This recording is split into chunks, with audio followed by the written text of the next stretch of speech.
Good morning students. आज आप उर्दू की किताब मोतिया में से सफ़ा नंबर 14 पर एक कहानी पढ़ेंगे और उस कहानी का नाम है बात मानो। बा त बात मा न ओनो मानो बात मानो।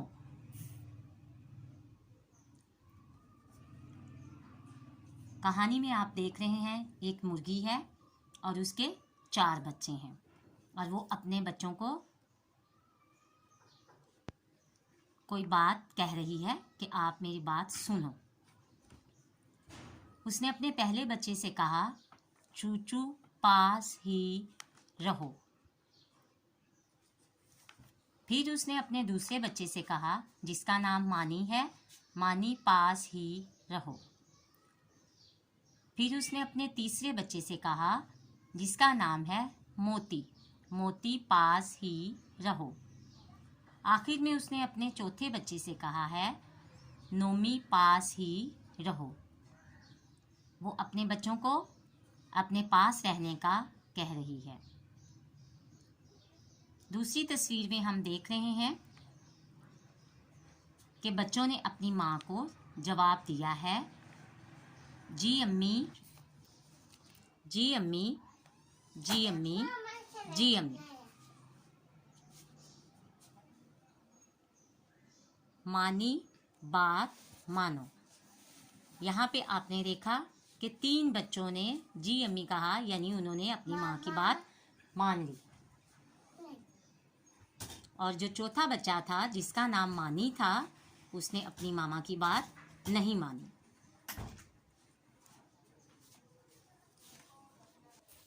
कहानी का बकिया हिस्सा सफ़ा नंबर 15 पे है। अब वो हम देखते हैं कि उसमें क्या हुआ। तस्वीर में आप देख रहे हैं कि जो मुर्गी है वो अपने 3 बच्चों के साथ खड़ी है, लेकिन चौथा बच्चा जो है वो बाज ले गया है। अभी देखें, आप देख रहे हैं तस्वीर में कि यहाँ पे बच्चों ने तीनों ने बात मानी अपनी माँ की और वो अपनी मामा के पास ही रहे, जबकि मानी ने बात नहीं मानी, इसलिए उसको बाज उठा के ले गया। और मुर्गी नीचे आवाज़ें दे रही है अपने बच्चे को बचाने के लिए, छोड़ो छोड़ो, रुको रुको। कहानी का इख्तिताम हुआ और इस कहानी में हमने सीखा कि हमने अपने वालिदैन की बात माननी है, क्योंकि वो हमारे लिए बेहतर सोचते हैं और बेहतर बात को हमें करने को कहते हैं। कहानी के इख्तिताम में नीचे चंद सवालात हैं। अभी हम ज़बानी सवालात के जवाब देखेंगे। चूज़ों के नाम क्या थे? ज़बानी सवालात में सबसे पहला सवाल है, चूज़ों के नाम क्या थे? आपने देखा मुर्गी के जो बच्चे थे वो थे 4 बच्चे थे उसके, और सबसे पहले बच्चे का नाम था चूचू, दूसरे बच्चे का नाम था मानी, और तीसरे बच्चे का नाम था मोती, और चौथे बच्चे का नाम था नोमी। और कितने बच्चे हो गए मुर्गी के? 4, और उनका नाम था चूचू, मानी, मोती, नोमी। अब दूसरे सवाल का जवाब हम देखते हैं, अम्मी मुर्गी क्या कह रही थी? दूसरा सवाल है, अम्मी मुर्गी क्या कह रही थी?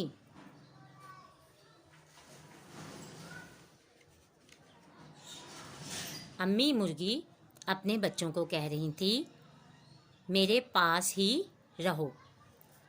क्या कह रही थी? मेरे पास ही रहो। वो अपने बच्चों को कह रही थी कि मेरे पास ही आप खेलो, क्योंकि वो उनकी माँ थी, इसलिए उनको वो बचाना चाहती थी। दूसरे सवाल को देखते हैं, किस चूज़े ने बात नहीं मानी? किस चूज़े ने बात नहीं मानी? तो आपने देखा था कि कौन सा बच्चा था जो यहाँ पे बात नहीं मान रहा था। मानी।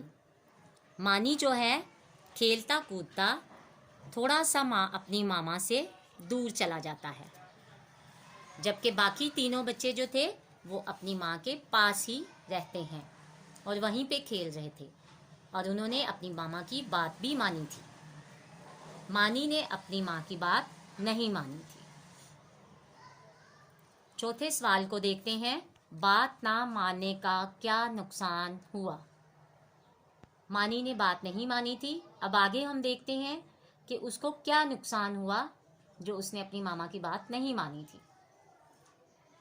मानी को ये नुकसान हुआ कि एक बाज जो है उड़ता हुआ वहाँ पे कहीं से आया और उसने मानी को उठा के ले गया।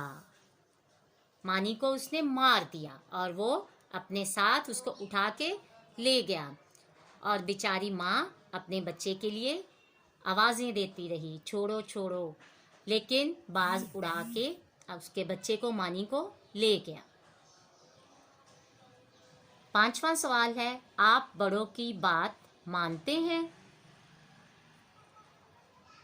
इसका जवाब है जी हाँ, हम बात मानते हैं। और आप, मुझे पता है इस कहानी से जो सबक हमें मिलता है कि हमने अपने वालिदैन की बात माननी है और उनको ये कभी नहीं कहना कि हमने उनकी बात नहीं मानी।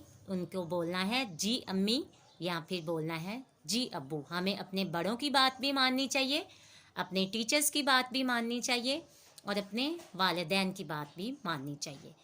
तो बच्चों, आज की ये कहानी ख़त्म हुई और हमने इस कहानी से बहुत अच्छा सबक सीखा और उम्मीद करती हूँ कि आज से आप अपने वालिदैन की बात ज़रूर मानेंगे। ओके, खुदा हाफिज़। Thank you.